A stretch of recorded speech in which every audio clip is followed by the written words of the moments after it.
So, hello, John Green from World Kickboxing Organisation, WKO. I'd like to thank Delman for giving me this opportunity. I'm the first. I'm the first of the interviews to go out. So, great honour, great privilege. So, it's a little bit of an update where we are and and what we're doing. So, apologies for the filming because I'm doing it on my phone. We are in COVID-19 lockdown.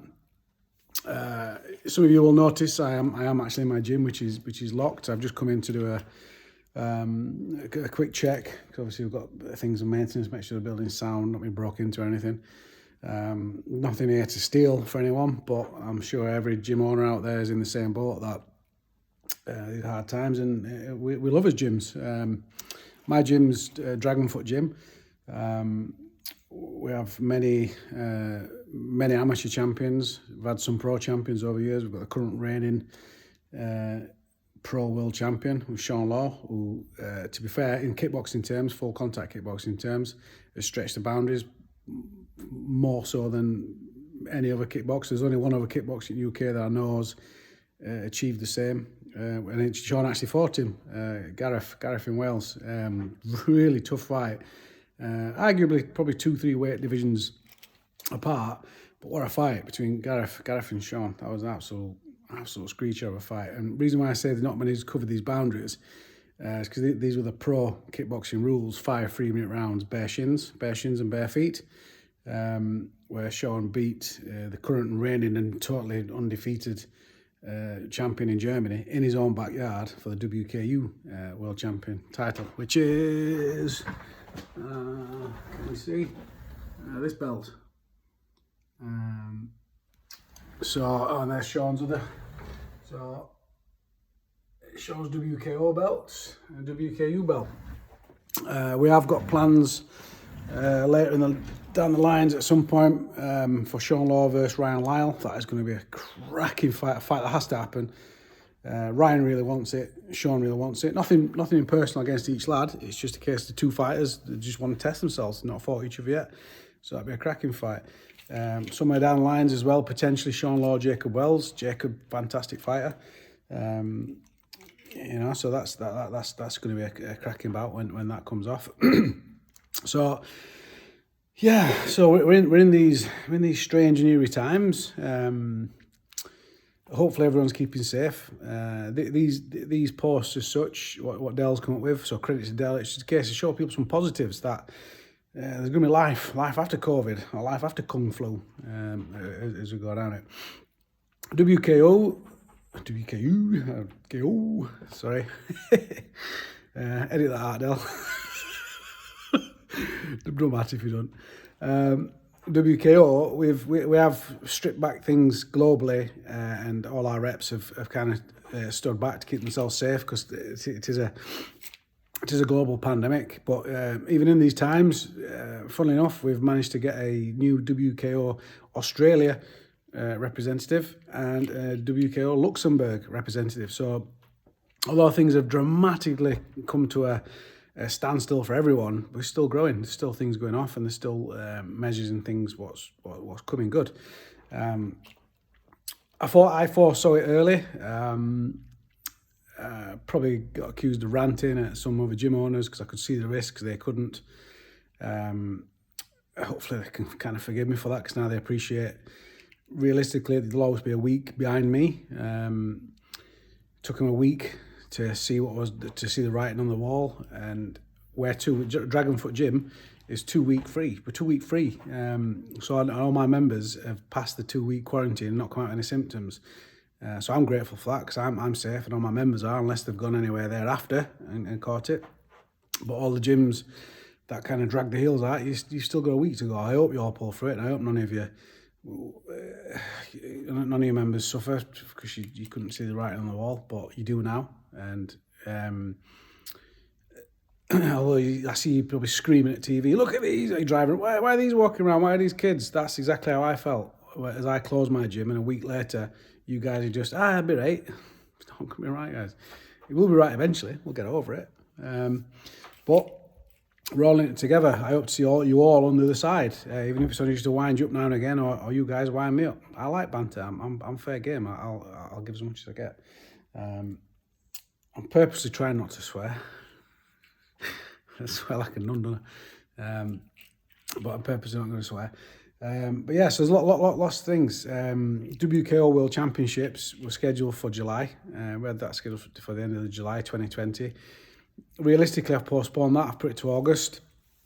And let's be honest, I'm being ambitious there. I'm being really ambitious because none of us know where we're at.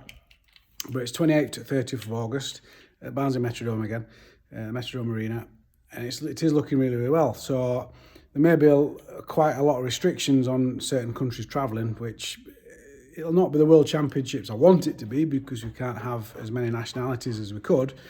But I think it's important that it's a World Championships that people got to look forward to. Once gyms get up and running, I'm pretty sure people are going to want to punch someone in the face as fast as possible without getting arrested for it. So the Championships is there.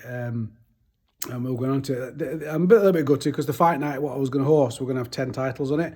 At least 5 world titles, some European international titles. So it's really going to be an absolute showstopper of a fight night. But obviously we just can't plan for that at the moment because as much as we want to be there, it's still uncertain times. So hopefully, I think 3 month, 3 month, 3 month we're over the curve of the surge, and then it's just a matter of keeping safe, keeping smart. People have been tested, so 3 months takes us to July. So 3 months be into it, and then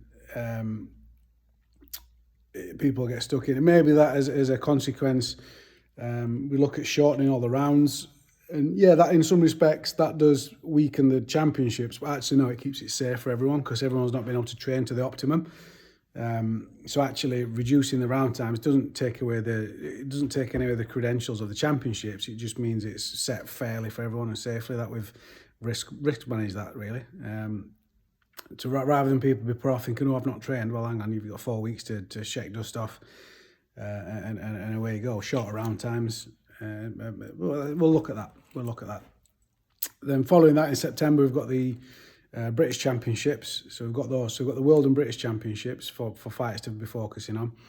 I know that all the WKO promoters are eagerly waiting to get the next productions out because obviously they've all pretty much had to cancel them. We've got I think we had about 30 shows scheduled for the end of May. So there's 30 shows which are they'll just get rescheduled. I mean, Lisa put a good post on for any promoters not to pick the bones out of her cards, and I think it's worthwhile saying because I cancelled the show and a promoter just went around and mopped up all the bouts before I got a chance to reschedule it. So it's just a matter of show a bit of class, guys. I don't take anything away from any promoters that work hard on putting some bout cards together because it's not easy. It's not easy cherry picking your bouts, and Lisa doesn't leave no stone unturned. She matches the best fights she physically can. So hopefully, coaches, you adhere to sticking to Lisa's next show, and for any show, stay loyal to the promoters. Yeah, some of you might think I agreed to promote this, agreed to promote that, but without the promoters, there's no shows. Without the promoters, no opportunities. Without no opportunities, no one climbs the ranks. Promoters need you as much as you need them, so it's just a matter of having an equal respect. Again, sorry if I keep moving on the camera, guys. It's needs must. Looking forward to Neil Kelly's and Gavin's interviews. I've seen they're coming up after this one. They'll probably put a bit more thought into it than I have because I'm just struggling for resources. Same as everyone else is. Luckily, I managed to get in my gym, so it gives us a little bit. In fact, I'll give you a little tour of the gym. Let's have a look. So you've seen some of the bling. In fact, look, this is that's me and Brady. That's from when Brady fought Rita Takas, arguably one of the best fighters I've ever seen in my life, male or female, absolute machine, Rita. And we have a young sugar tits, Keenan Dixon. Here he look, old chops. And my nephew, what a fighter he was. James Green. He was some fighter, James Green. undefeated. One of James's best fights that had everyone on the edge of the seats was against Bailey Sugden. Absolute war between them two. One I'm sure both lads would like to have repeated later on, but James is just, he's retired, bless him. We got the back. Here's the look. So, oh sugar tits. He could get fit once in a time.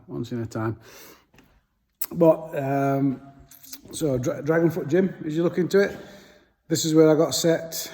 I set up for doing like live podcasts, training sessions until the lockdown. Gone on to it. If anybody sees these, I do recommend them. Oh, it's nice to punch something. I am here alone. There's no one here. If I look in the mirror a lot, as we go on to it. So again, World Kickboxing Organisation, got some tips. So boxing ring. So lots of things planned for life on the other side. I think I'm guilty. I'll put my hand up. I said 2020 is going to be my year. I was so 2020 is going to be my year. We opened a new gym. WKO was just going strength to strength, and then 2020 we took a nosedive, didn't we? Bless us. But we'll get through it. Everyone will get through it. It's about being smart. Be smart. Keep away from people as best you can. Try and encourage online shops. Personally, me and my wife, we've not been anywhere near any shops and as kids or anything like that for 4 weeks. 3-4 weeks. We saw it coming, so we kept to it. We didn't stockpile, we didn't panic buy all the toilets. We just shopped smart with like pastas and getting things go through. Didn't buy all the perishables. It's perishables, they perish. You know, there's only so much you can eat before you have to throw it away. So 2021, what do we do for 2021? Because that's going to be the year to focus on. Lots and lots of growth. We'll have the 2021 World Championships, where I'm fairly certain people will be busting at the seams to get to again, because it continues to grow and grow and grow. Major. I can't explain how big a project what we're working on for Thai boxing is. It will soon be released. Very, very strong and respected links for WKO to Thailand. So lots of things going off on the Thai side. I'm a kickboxer. I'm a diehard kickboxer. Kicks above waist, full contact, whatever you want to call it. I'm a diehard 80s throwback. So I'll always do my bit for kickboxing. But Thai boxing is just set to go. It has full 100% backing from myself. Mick Fowles is blazing an absolute trail. There's so much going off behind the scenes that we're not telling you everything at the moment. Not because we don't want to overpromise, underdeliver. It's just we want to make sure all the ducks are lined up. So Thai boxing. I'll be honest, I'm jealous. I'm so jealous. I wish kickboxing could have it. But unfortunately, kickboxing's still got a few years of building back up yet. And we're building it. I'm building it. I won't not build it. There's more and more people working together in UK and Ireland that probably didn't work before. There's still going to be a great of increased challenges and channels opened up to increase kickboxing. K1's doing lovely. K1 will always do his lovely bits. Amir Sabasic's doing fantastic work on those because we don't have any politics. World Kickboxing Organisation it's no politics. It's the fighter first. Fighter. It's all about the fighter. Do what you can to create the opportunities, make sure fighters get paid the worth, make sure they get reasonable opportunities, but also that we might knock a lot of fighters back, not letting them have title fights, but that's because when they do get there, the title actually means something. It's a financial deficit to World Kickboxing Organisation because we don't just sanction any old shit. I swore them, but we try and make sure every fight matters. So realistically, if you're on a fight card and you're on the undercard and you're not fighting for a title, it's about understanding your place on that card because your titles will come, your opportunities will come. But it's about earning your place and working on building up the credibility, building up the standard. And that is everything what WKO is about. We've built on that, we've built on it, and the foundations are so strong. We launched in 2017. It was November, December 2017. Well, the day we launched, I think we had something like 20. It was 22 countries. So we were formed overnight. So all those countries was there, and we're now at 64 countries. 64 countries. Realistically, it's 2 years growth. 2018, 2019, 2020, we can't really class. We're still growing because we've got Australia, Luxembourg, and we got Switzerland as well. Switzerland this year. And we've more coming. We're still vetting. There's lots coming, but we're vetting, making sure the right ones. Got a major lead in Pakistan. So Pakistan's got massive growth in there. India's going to be so much growth in India. So it's constantly building and building. I just lost my chain of thought where we were at then. So European Championships again. So we've got European Championships coming up in October. It may be that we switch that European Championships and make that the World Championships, shorter World Championships. But I've got 3 dates where I can move the World Championships to. We've set it for August, but I've also got a September date, which could be the British that we've postponed back. And I've also got the Europeans. So I've got 3 dates we can pick from. So I'm really optimistic. So again, that's a message to everyone. Keep optimistic. Keep focused. Have somebody to focus on. Of course, we will get out of this at the other side. But yeah, so with us having 64 countries, we're actually coming to an agreement with another organisation. We're not merging, but we're coming to a working agreement where our 64 countries will have a link and work with their 60 countries. So this is coming. This I'm gutted I can't really say it. I wish I could wait a couple of days to have made this part of it, but we'll make a separate announcement on that. So it'll be effectively 120 countries. And how much bigger do you want to be? Where they'll have links to our network, we'll have links to their network. Both organisations will be hosting separate and legitimate world championships, but at totally different ends of the year. So neither will conflict with each other. No, neither will challenge. It's about complementing each other. Look where we can help. Look where we can remove boundaries and make the better fights. We've got the new WKO Thai boxing belts coming out, which are absolutely stunning. We're still working to finalise and manufacture on those.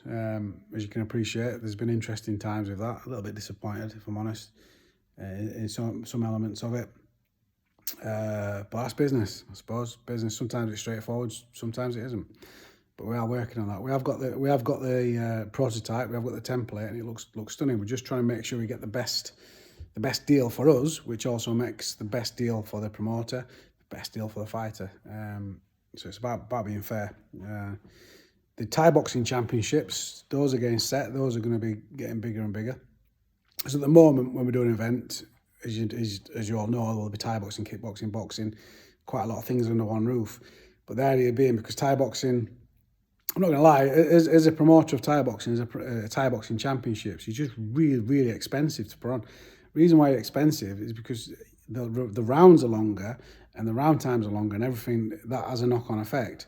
Whereas other styles, we can work on a class system. So that's why we do the 2 rounds, because if you've been outclassed in 2 rounds, then you've won. And because people enter so many categories, that's why we don't want to be risking people getting injuries. But Thai boxing tend to just Thai. That's it. Just tends to enter Thai boxing. So you want more for your money. So we appreciate that. So that's why we were looking at doing it separate English, separate British, separate European championships. World championships will still all come together. There is major plans for teams travelling abroad for the Thai side.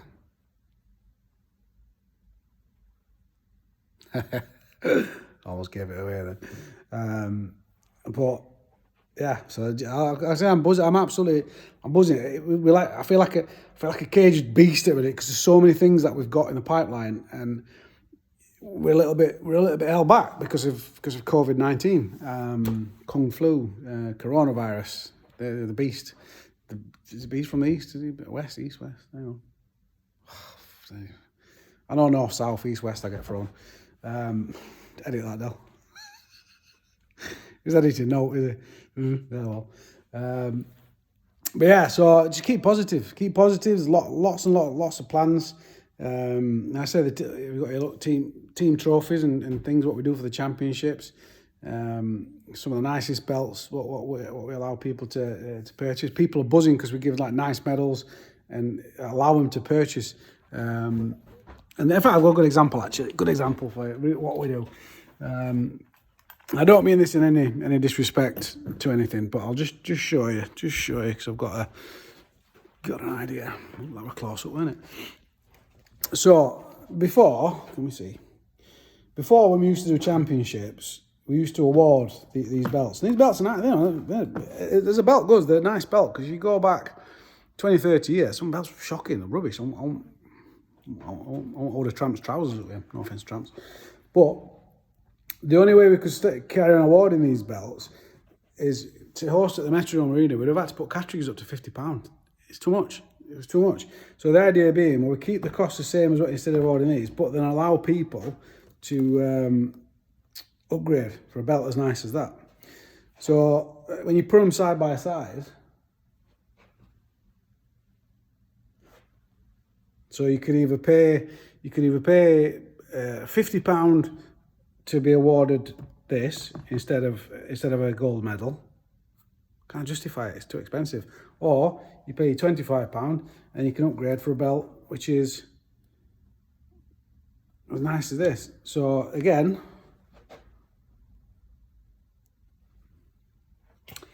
and the idea was I have nicer medals. I still see some events that go off, and the bottle cops are a piece of string. That's one. What was that bottle cop then? Bottle top. So we have to take, because we have to treat it like a business, of course. But on the same note, we give a lot more back for the money. The type of event we're putting on, and eventually, the rest of the event organisers just kind of cotton onto it and just invest. All we did. The reason why we're so successful is because we invested. It was 12 months. 12 months. I mean, don't get me wrong. That's an exaggeration. The events themselves took 6-7 years to build, but the major leap, which took it from, say if it took 7 years to get ABC, the major leap to take us right up there in the big leagues was I chose 12 months. I chose 12 months not to make anything. I said, I'm not going to make anything. Everything we're going to get is going to go in. It's going to be reinvested. It finished up at the end of the first year. I think it was about 9 or 12,000 I lost. So I was as a deficit, but I wasn't. The reality was the events were so big. The events, like we just sold the events out, sold out. Every time we had an event, it sold out. We cancelled the European Championships a week ago. We were at about 80-85% of capacity. So, and we still 4 weeks off when the event would have been. So we'd have sold out 4 weeks before. So that's the success. So if ever anybody wants, what's the success of WKO? We invested. That's it. Made things better. Looked for where we could raise the quality and invested. Anybody looking for ball patch? There's none there. So yeah. Bit of a forehead. Sorry, Dale, I'm ruining your effort here, aren't I? I'm just trying to sort my hair out. So yeah, so we invested, we're continuing to invest. We've got major plans to carry on investing. And like I said, Thai boxing is going to be massive. K1's just growing as it's growing. Kickboxing, I'm still kicking life into kickboxing. I'll still keep doing what I can for kickboxing. But the standards through the roof at the minute. The kids, the juniors, the standard of junior kickboxing. Better than probably some of the best at what they were in the 80s, the top level pro fighters. Just step back and look at the kids, look at what they can actually do. Look at the defense application, the striking, the countering, the moving, the finesse, the flash. Some of these kids are unbelievable. So, and it continues to grow. The standard's high. So, final message, stay safe, stay strong, keep your vitamins up, keep smart, keep the exercise going, because mental health and physical health come hand in hand. If your physical health starts deteriorating, your mental health's not far behind. And your physical health is always easier to repair than your mental health. So always make sure your mental health's fine. Don't be smashing your walls up. Don't be braying your doors. Don't be kicking your dogs. You know, but just keep yourselves focused and stuff. So from WKO, this is John Green, and I hope you enjoyed it, and I hope I didn't rant too much, and possibly Dell's done me a favour and edited some bits out. Peace out. See you in 2021 on the other side.